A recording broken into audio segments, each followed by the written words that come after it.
করিয়ে দিতে পারো না। সেই তাওহীদি জনতা বেনাপোলে আছে না নাই? আমার আকিজ কলেজিয়েট স্কুলের ছাত্র জীবন দিয়েছেন, রক্ত দিয়েছেন, শহীদ হয়েছেন। আমরা সকল আত্মার মাগফিরাত কামনা করছি। যারা একটি সুদিনার জন্য রক্ত দিয়েছে, তাদের রক্তের সাথে বেঈমানি কি করা যাবে? যদি বেঈমানি করা না যায়, তবে এই রক্ত দেওয়া সেই দিনই বন্ধ হবে যেই দিন বাংলার জমিনে কোরআনের রাজ কায়েম হবে। রাজি আছেন? কোরআনের রাজ কায়েমের মধ্য দিয়ে যেমন আল্লামা কোরআনের পাখি দেওয়ার হুসাইন সাইদির ছেলে মাসুদ সাইদি বলেছে, আমরা আল্লামা সাইদির হত্যাকারীদের শাস্তি দিতে চাই এইভাবে, আমরা প্রতিশোধ দিতে চাই এইভাবে। সেটা হলো বাংলার জমিনে তার যে স্বপ্ন ছিল কোরআন কায়েম হবে, কোরআন কায়েমের মধ্য দিয়ে কোরআনের পাখির হত্যার প্রতিশোধ আমরা নেব। রাজি আছেন? রাজি আছেন?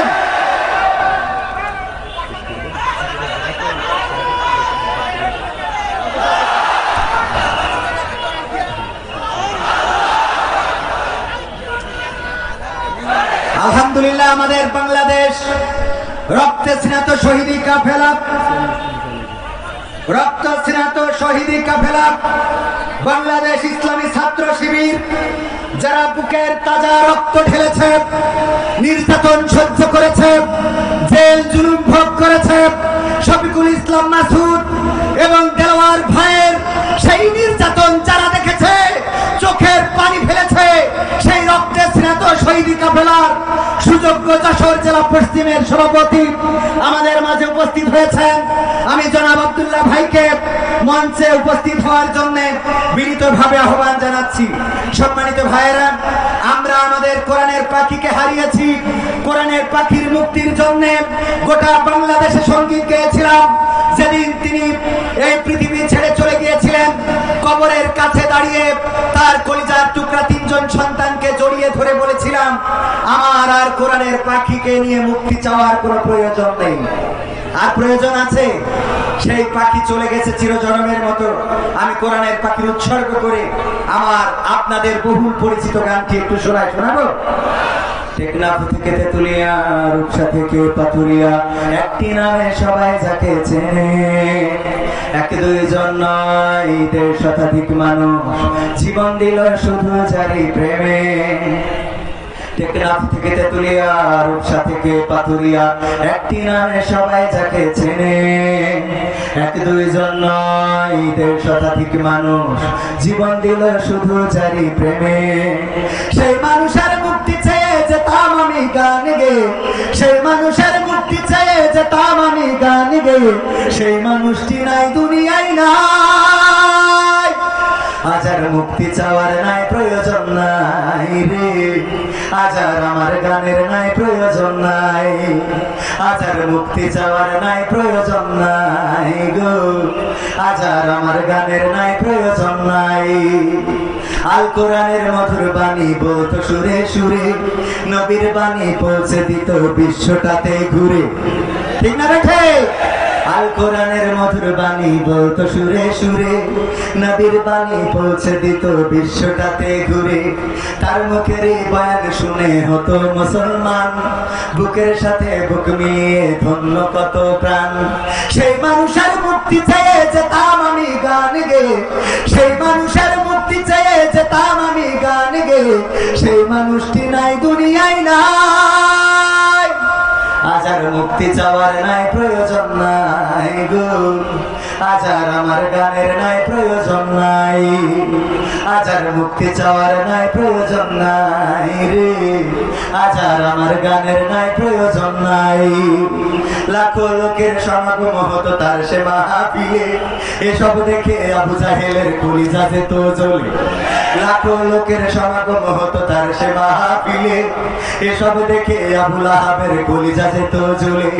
সুরে সুরে তার কেটে যেত যে আধার অমানিসা, পথে হারারা খুঁজে পেত সঠিক পথের দিশা। সেই মানুষের মুক্তি চেয়ে যেতাম আমি গান গেয়ে, সেই মানুষের মুক্তি চেয়ে যেতাম আমি গান গেয়ে, সেই মানুষটি নাই দুনিয়ায় নাই। আজ আর মুক্তি চাওয়ার নাই প্রয়োজন নাই গো, আজ আর আমার গানের নাই প্রয়োজন নাই, আজ আর মুক্তি চাওয়ার নাই প্রয়োজন নাই রে, আজ আর আমার গানের নাই প্রয়োজন নাই। মারহাবা বলবো না? আরেকটু জোরে। আমি একটা গান গাইতাম, আজহারি আবার আসবে ফিরে কোরআনের ময়দানে, আমির হামজা সুর ছড়াবে কোরআন কি গজলে আর গানে। শুনেছেন আপনারা? এর আগে শুনেছেন? এই গানটা গাইতাম তখন যখন আজহারি ভাই এই দেশ ছেড়ে মালয়েশিয়াতে এখনো আছেন, কিন্তু এই মালয়েশিয়াতে থাকতে হয়েছে বাংলাদেশে বাতিলের ষড়যন্ত্রের কারণে। বলেন ঠিক না বেঠিক? আমার আজকের মাহফিলের প্রধান মেহমান যিনি মুহতারাম আমির হামজা ভাই 3টি বছর কারারুদ্ধ জীবন যাপন করেছেন বাতিলের রোশানলে। সেই সময় গোটা বাংলাদেশে যত জায়গায় গিয়েছি যে স্বপ্নটা দেখতাম, সেই স্বপ্নের মধ্যে একটা স্বপ্ন পূরণ হবে না, যে কোরআনের পাখি চেনা জানা সুরে আবার যাবে ডেকে, ওই কোরআনের পাখি আর ফিরে আসবে না। তারপরেও স্বপ্ন কিছুটা হলেও পূরণ হয়েছে না হয় নাই? এই জন্য গানটাকে আরেকটু মডিফাই করে যেটা বলতে চাই, আজহারি আবার আসছে ফিরে কোরআনের ময়দানে, আমির হামজা সুর ছড়াচ্ছে ওয়াজে আর গানে। ঠিক না বেঠে? আজহারি ভাইয়ের সাথে গত মাসে আমরা মিটিং করলাম, আমাদের রবিউল ইসলাম খুলনা উনিও ছিল সাথে, আমার আমির হামজা ভাইও ছিলেন। আজহারি ভাই বললেন খুব তাড়াতাড়ি বাংলাদেশের মানুষের কাছে ফিরবো ইনশাআল্লাহ। বলেন আবার বাংলাদেশের জমিনে ফিরবেন। এই জন্য আমি লিখেছি, আজহারি আবার আসছে ফিরে কোরআনের ময়দানে, আমির হামজা সুর ছড়াচ্ছে ওয়াজে আর গানে। গোটা দেশ জুড়ে বলছে কথা কোরআন হাদিস থেকে, কোরআনের পাখিরা চেনা জানা সুরে আবার যাচ্ছে ডেকে। এসেছে রে সুদিন, আবার এসেছে রে সুদিন, এসেছে রে সুদিন, আবার এসেছে রে সুদিন। ঠিক না বেঠে? কতদিন হলো, কত মাস গেল, কতদিন গেল, কত মাস গেল, গেল কতটা বছর, স্বপ্ন ছিল রাত্রি কেটে আসবে শুভ্র ফজর। কতদিন গেল, কত মাস গেল, গেল কতটা বছর, স্বপ্ন ছিল রাত্রি কেটে আসবে শুভ্র ফজর। নতুন করে হচ্ছে আজান মিনারে সুরে সুরে, কালিমার পতাকা উড়বে জানি আর বেশি দিন নেই দূরে। আসছে রে সুদিন, আবার আসছে রে সুদিন, আসছে রে সুদিন, আবার আসছে রে সুদিন। সবাই আসছে রে সুদিন, আবার আসছে রে সুদিন, আসছে রে সুদিন, আবার আসছে রে সুদিন। কত শত জন পথ চেয়েছিল আবার দেখা হবে, নুরানি রূপে মিষ্টি মুখে কোরআনের কথা কবে। কত শত জন পথ চেয়েছিল আবার দেখা হবে, নুরানি রূপে মিষ্টি মুখে কোরআনের কথা কবে। ওদের দিয়েই আলোকিত হবে সোনার বাংলাদেশ, দুঃখ ভুলে গিয়ে সুখ খুঁজে পেয়ে বলবে বাত বেশ। আসছে রে সুদিন, আবার আসছে রে সুদিন, আসছে রে সুদিন, আবার আসছে রে সুদিন, আসছে রে সুদিন, আবার আসছে রে সুদিন, আসছে রে সুদিন, আবার আসছে রে সুদিন। ওদের মূল্য বোঝনি যারা, বলছি তারা শোনো, এপারে তো সব শেষ নয়, ওপারের দিন গোনো। ঠিক না বেঠে? খেলা কি শুধু এপারে হবে নাকি ওপারেও হবে? ওপারেও হবে, ওপারেও খেলা হবে, এপারে খেলা শেষ না। সম্মানিত ভাইয়েরা, সময় শেষ, শেষে এতটুকু বলতে চাই, সময় এসেছে পরিবর্তনের। সুতরাং আসুন আমরা আগে নিজেদেরকে পরিবর্তন করব। রাজি আছেন? নিজেদের পরিবর্তন না করলে সমাজ পরিবর্তন হবে না। নিজেদের পরিবর্তন করার জন্য শুরু করতে হবে ছোট্ট কাজটা দিয়ে। আর সেই কাজটা আপনাদের দিয়ে যাচ্ছি, কলা পাকাটা খেয়ে খোলাটা রাস্তায় ফেলবেন না, চিপসটা খেয়ে প্যাকেটটা রাস্তায় ফেলবেন না, কাঠি লজেন খেয়ে কাঠিটা রাস্তায় ফেলবেন না। এই পরিবর্তনটুকু যেই দিন আনতে পারবেন সেই দিন মনে করবেন আপনার দিয়ে পরিবর্তন আসবে। এর আগে পরিবর্তন আসা সম্ভব না, এত সোজা না।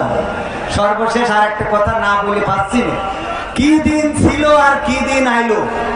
কথা বলার সময় ডানে ভাই আল্লাহর ওলিরা থাকতো, আল্লাহর ওলিদের চিন্তা করেই কথা বলতে হতো। চৌগাছায় এক চেয়ারম্যান বসা বলতেছে, আমি চেয়ারম্যান সাহেব বললাম যাক মাশাআল্লাহ বসেন। উনার পক্ষে সব কথা বললাম, পদ্মা সেতু হয়েছে, মেট্রো রেল হয়েছে, দেশে কত উন্নয়ন, বিদ্যুৎ যায় তা কারেন্ট যায় না। দেশে এত কিছু হচ্ছে, টানেল হচ্ছে, রাস্তাঘাট, কলকারখানা, উন্নয়নের কোনো শেষ নাই। সারা 2 ঘন্টা ওয়াজের মধ্যে সব উন্নয়ন বলা শেষ। মোনাজাতের সময় বলছে হুজুর খালেদা জিয়ার জন্য একটু দোয়া করতেন। আমি বললাম কেন? বলছে আমি বিয়ে দিছি না। সহ্য কি করা যায়? তার মানে বুঝে নেন কত কায়দা করে কথা বলতে হয়েছে। এরা বুঝেছেন? তাহলে আবারও দেখা হওয়ার প্রত্যাশা রেখে আজকের মতো আসসালামু আলাইকুম। নাকি আরেকটু বলবো? সর্বশেষ আরেকটা দাবি করি, ওগো বেনাপোলবাসী, কোরআনের কথা বলতে গিয়ে রক্ত দিয়েছে, ছাত্র শিবিরের ভাইরা শহীদ হয়েছে, জামাতের নেতৃবৃন্দ শহীদ হয়েছে, ফাঁসির কাষ্ঠে ঝুলানো হয়েছে বাংলাদেশের সূর্য সন্তানদেরকে। কোরআনের পাখি যার তাফসীর শুনে বাংলাদেশের তাওহীদি জনতা উজ্জীবিত শুধু হয়েছে তা নয়, বাংলাদেশে অন্য ধর্মাবলম্বীরা পর্যন্ত কোরআনের পথে এসেছে, নিজেদের ধর্ম ত্যাগ করে ইসলাম ধর্ম গ্রহণ করেছে। সেই মানুষটাকে ইনজেকশন পুশ করে হত্যা করা হয়েছে। যারা কোরআন কায়েম বাংলার জমিনে হয়েছে দেখার জন্য রক্ত দিল, হাসতে হাসতে ফাঁসির মঞ্চে গেল, জীবন দিল, শহীদ হল। এই জমিনে যাদের রক্তের দাগ লেগে আছে, সেই স্বপ্ন বুকে লালন করে তারা হাসি মুখে মৃত্যুকে বরণ করেছে, সেই স্বপ্ন কি অপূর্ণ থেকে যাবে? সেই স্বপ্ন যদি পূরণ করতে হয়, যেইভাবে আমরা 1952-তে বুকের রক্ত ঢেলে বাংলাদেশের ভাষা এনেছি,